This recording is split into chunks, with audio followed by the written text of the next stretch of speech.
Check it.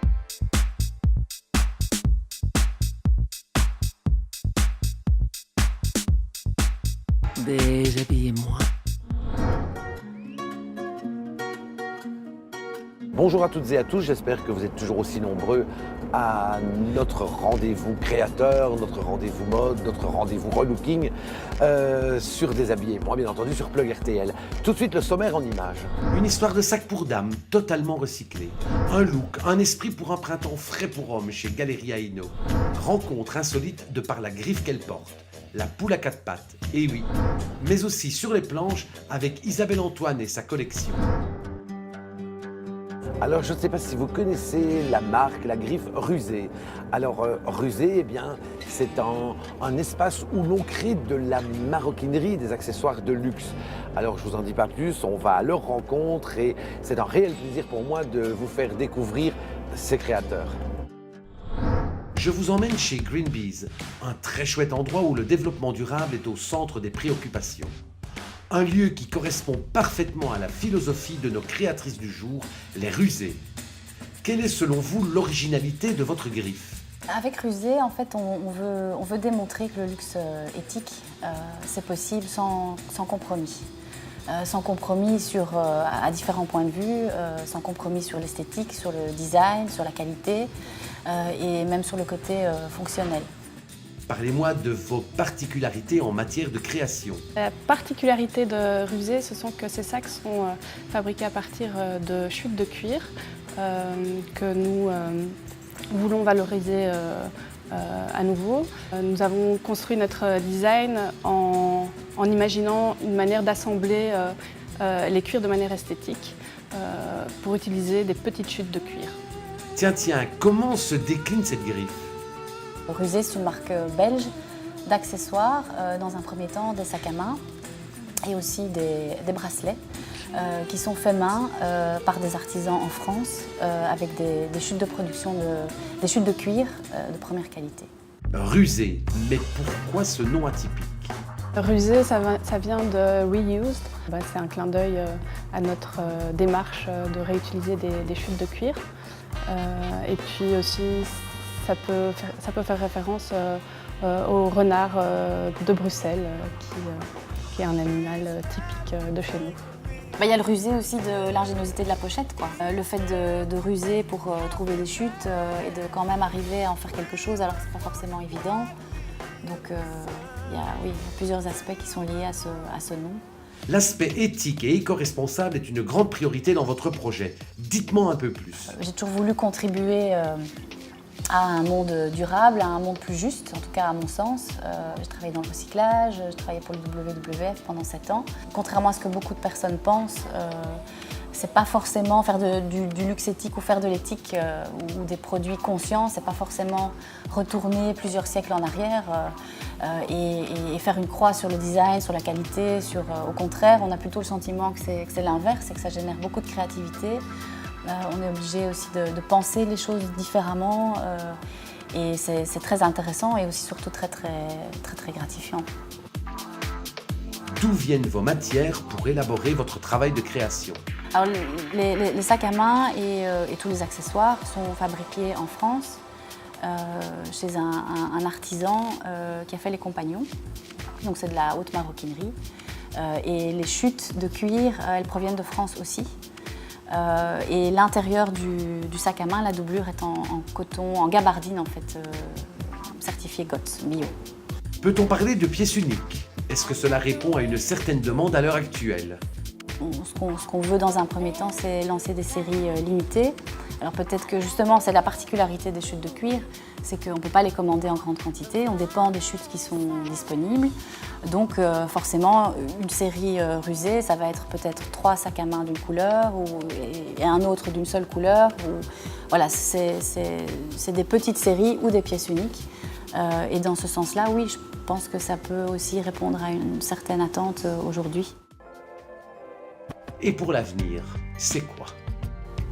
Aujourd'hui, ce sont des séries limitées en cuir récupéré, mais on commence déjà à chercher d'autres matériaux qui correspondront encore à nos critères, à nos valeurs éthiques. On envisage aussi C'est pas vraiment du cuir, ce sont des matériaux synthétiques mais à base de plastique des océans, ça se fait déjà. Mais à partir du moment où la qualité est acceptable et où on peut travailler la matière pour en faire des beaux objets, on envisage tout à fait d'étendre la gamme à d'autres matériaux et aussi à d'autres produits. On a imaginé des bracelets et ça a encore plus de sens parce qu'à ce moment-là, on peut vraiment utiliser les plus petites chutes. Et donc la petite maroquinerie, les bijoux, ça a vraiment aussi du sens quand on parle de chutes de cuir.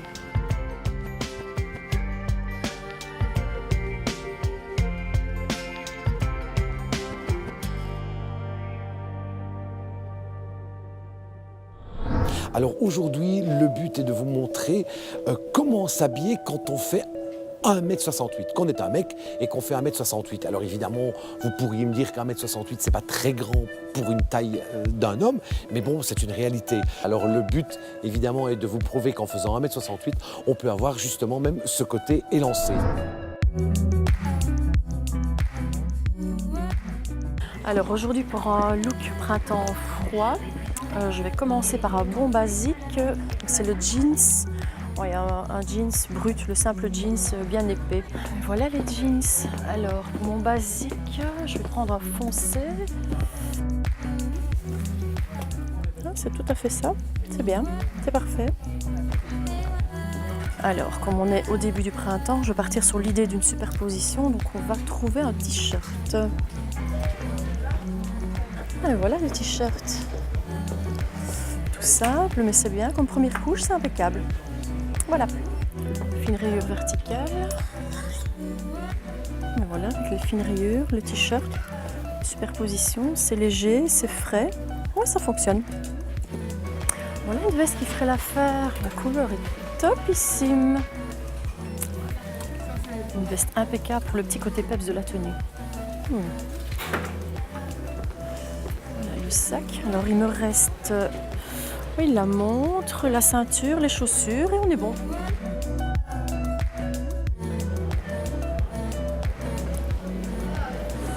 C'est sympa ça. Avec le look ça fonctionne. Eh bien oui, il sera question d'en déshabiller moins de poules, mais de poules à quatre pattes. Eh bien, poule à quatre pattes, c'est tout simplement un nom, une griffe d'accessoires pour enfants. Alors, allons tout de suite les découvrir.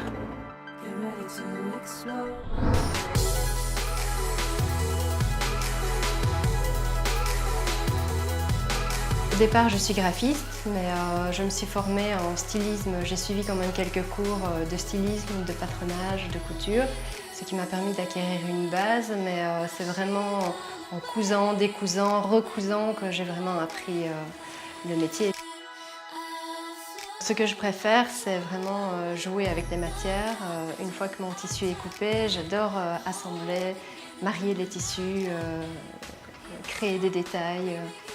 Voilà, c'est vraiment l'assemblage qui me plaît. Êtes-vous la seule maître à bord lors de l'élaboration de votre produit? De A à Z.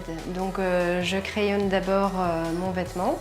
Ensuite, j'en fais un patron que je modifie au fur et à mesure de la coupe. Je rallonge les jambes, je rajoute des poches, je change les boutonnières, je change le col. Donc je pars vraiment sur une base. Donc ensuite, je coupe et j'assemble. Ici, les manches sont en deux parties. Donc j'ai vraiment joué sur deux matières et deux couleurs. On a ici donc le devant et l'arrière. Ça, je l'ai créé moi-même. Donc c'est un petit masque renard. J'ai utilisé deux matières parce que j'adore jouer avec plusieurs matières sur les vêtements. Donc ici, on a un velours pour le masque principal et on a les moustaches qui sont en cuir synthétique ainsi que le nez. Et j'ai fait le rappel de la petite queue.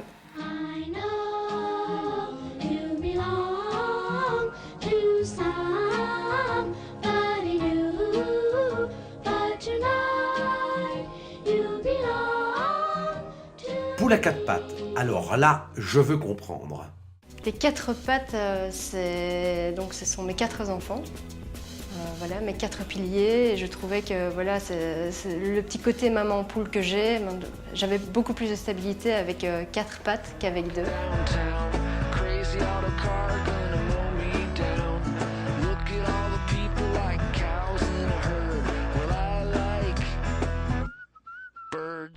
Alors évidemment, je vous propose de découvrir notre modèle du jour.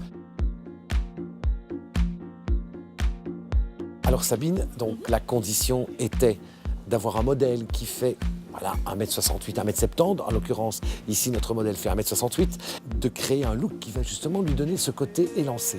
Alors c'est vous, conseillère en images, qui allez un petit peu m'expliquer le pourquoi, le comment arriver justement à cette fin qu'est de paraître un petit peu plus grand. Alors, je vous écoute d'abord par rapport aux couleurs. Par rapport aux couleurs, en fait, pour donner ce côté élancé, on démarre toujours du plus foncé, du bas, vers le plus clair en haut, ce qui donne vraiment un côté élancé. On ne casse pas, on ne coupe pas la silhouette avec une teinte claire. Donc ici, on a un ton sur ton. Donc une ceinture, je vais dire beige ou bleu ciel, ne pouvait pas fonctionner. On essaie au maximum d'avoir un ton sur ton. Donc le fait d'avoir cette écharpe justement dans toute sa longueur va donner ce côté élancé. Tout à fait, oui. Sinon, on aurait, en mettant l'écharpe comme ceci par exemple, on va mettre l'accent sur la carrure, ou là, si le thème était de mettre la carrure en avant, là voilà. D'accord. Donc là, on est dans un look printemps froid, donc il ne fait pas encore très chaud. Donc là, j'ai joué aussi sur la superposition. Donc là, on a un t-shirt, on a la chemise, et alors, évidemment, le petit gilet qui est fin, mais bon, ça va apporter de la chaleur. Voilà, alors la chaussure. Est-ce qu'il serait de bon ton de porter une chaussure avec quelque part quelque chose de compensé, de manière à donner de la hauteur? Tout à fait. On essaiera toujours de garder la chaussure dans la même teinte pour donner ce côté longiligne. Pourquoi du blanc? Si on avait mis du bleu marine, par exemple. Là, de nouveau, on est dans le plus foncé. Donc là, on revient, ça tasse. On part toujours du plus foncé au plus clair. Ah oui, pour donner donc, ce côté élancé. Vous auriez proposé un t-shirt bleu marine, ça allait le casser, ça allait tasser. Ça casse, ça coupe la silhouette en fait. À partir du moment où ça crée une cassure de teinte, sinon on l'aurait fait déjà avec la ceinture aussi. Donc là, on part vraiment dans... D'accord, oui, donc voilà, du plus foncé au plus clair. Alors évidemment, la touche colorée, l'écharpe, de manière à ce qu'elle soit aussi verticale, ou alors, donc si on veut lui donner la carrure, voilà, on peut la placer de cette manière-là. Mais le côté uni, bon, c'est bleu marine, ça aurait pu être brun, ça peut être... Mais tant qu'on est dans le côté uni. Alors encore une question, le sac, il aurait été plus clair. Est-ce que ça posait un problème au niveau de l'accessoire ou pas? Pas trop, mais bon, autant de rester aussi dans la même gamme, dans la même gamme de teintes. Merci Sabine.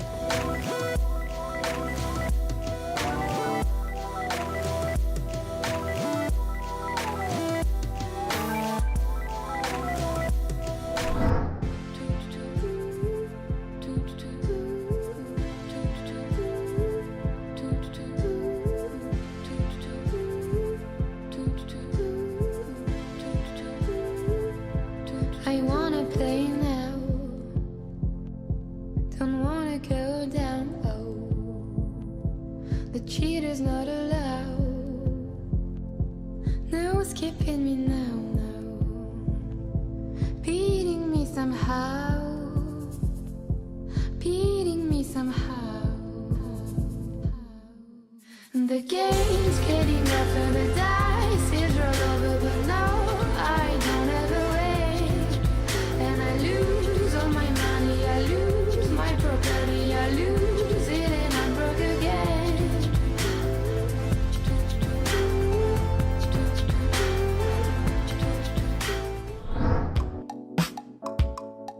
Eh bien, j'espère que toutes ces propositions de créateurs, toutes ces propositions, ces idées, ces petits conseils, eh bien, j'espère qu'ils vous sont précieux, que vous prenez plaisir en tout cas à nous suivre, à nous regarder.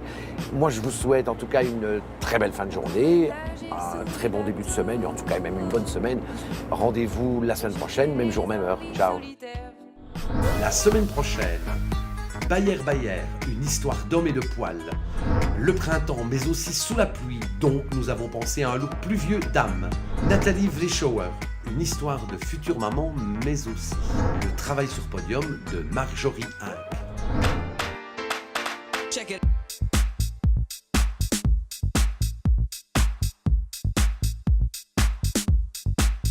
Déshabillez-moi.